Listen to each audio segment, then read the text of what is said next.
Hey there, it's Steve with my special guest Courtney. from Serious Keto, and what do we have today?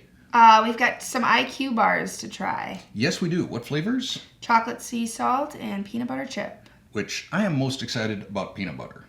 I'm always most excited about peanut butter. One of my favorite as well. flavors for bars, but it's also the one that if somebody screws up peanut butter, like peanut butter and chocolate, that should just be an easy putt.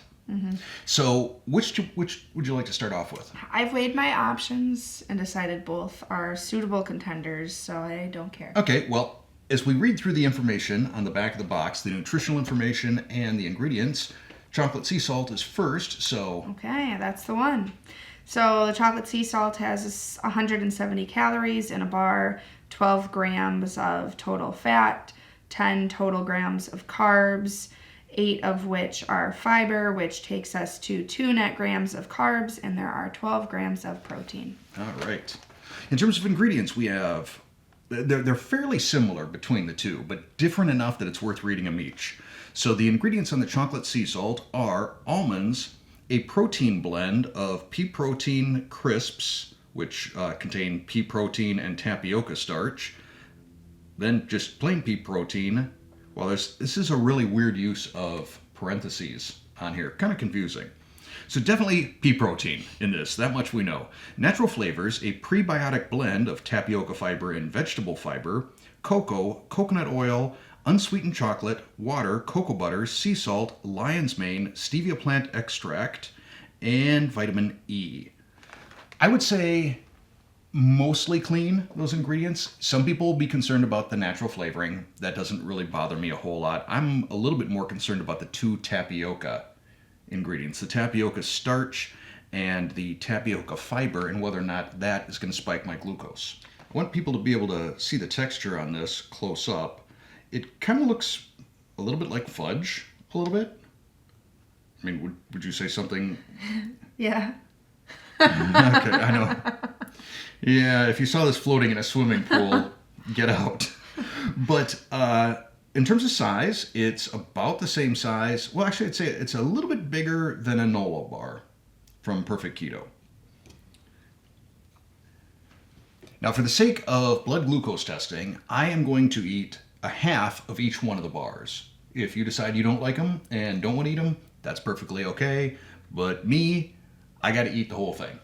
Okay. Ding. Your thoughts? Normally, I'm a fan of the pea protein crisps when they're in things because I like the texture that they add, but I did not very much enjoy these pea crisps. They weren't crunchy. No. They were kind of squishy and hard to chew. Yeah, every time I hit one, and I hit one every time I chewed, there was something like you said, it's stale. They weren't crisp. Yeah. They weren't light. If I had purchased a bag of pea protein crisps, like to use in a Crunch Bar recipe or something like that, I would be very disappointed if they were like this. Right. Yeah. And I also did not think that it was very chocolatey. Like the chocolate flavor did not come on strong. I didn't really. Yeah, I give this a thumbs down. I'm sad that I have to eat the rest of this bar. Yeah, I wouldn't eat the rest. All right.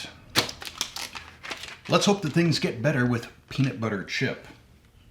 So peanut butter chip has 160 calories in each bar. Total grams of fat is 10. Total carbs is 12, 9 of which are dietary fiber, which takes us to 3 grams of net carbs. And protein? And 12 grams of protein. For ingredients, like I said, similar but not the same as the chocolate sea salt. We have nuts, peanuts and almonds, prebiotic blend, which is tapioca fiber and vegetable fiber, protein blend, pea protein crisps, same as before, natural flavors, peanut flour, coconut oil, unsweetened chocolate, cocoa, cocoa butter, sea salt, lion's mane, stevia plant extract, and vitamin E.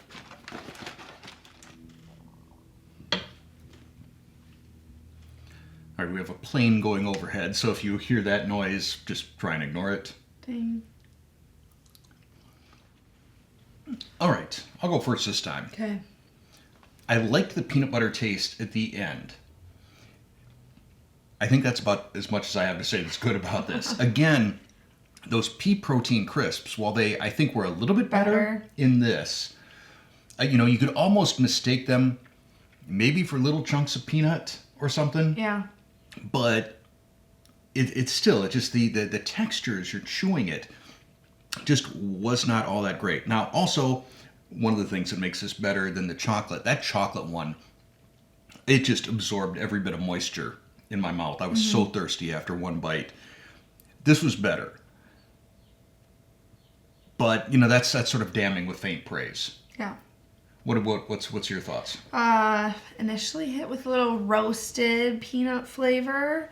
And then, the crisps just meh. where are these from? Sam's Club. Okay. I just think there's a lot of better options out there for what it is. I think you might as well just eat a couple scoops of peanut butter versus, because you're really not getting much more in there. There's just other stuff added in there to make it a different texture that makes it less satisfying of an experience. So yeah, these are gonna take a little bit of work, to get through this box. This is probably a lifetime supply for me. I'm going to interrupt this video right now and share my blood glucose results. I wear a Dexcom G7 continuous glucose monitor, and I'm using the Levels Health Analysis software to see what the impact was on my blood glucose over the full 2-hour period after I ate the IQ bar. I'm going to put it up right here. And what you see is a stable response, a score of 9 out of 10. So that's a very good response. Let's dig down into the details. We started at 99 milligrams per deciliter of blood glucose and went up to 112. So only a 13-point movement in glucose, pretty stable. Too bad the bars didn't taste better. But at least you know if you buy these or if you have purchased some, probably not going to spike your glucose. Now, back to Courtney and me as we bring this thing home. So if you see this at Sam's Club or Costco or, actually I haven't seen it at Costco, but if you see it at Sam's Club or Walmart or wherever, I'm going to say not awesome. This does not get the Serious Keto seal of approval. yeah, I'd agree. I would not buy them. So there you go. Both a non-keto person and a keto person didn't love the IQ bar. But that is going to be it for this video. I hope you found it helpful, especially if you've been considering buying the IQ bar. We can't approve. Yup. So what do we say when we're all done? See you next time. And I say thanks for watching. Oh yeah, subscribe to the newsletter, link down in the description below. Never miss a video, get behind the scenes info. Thanks for watching.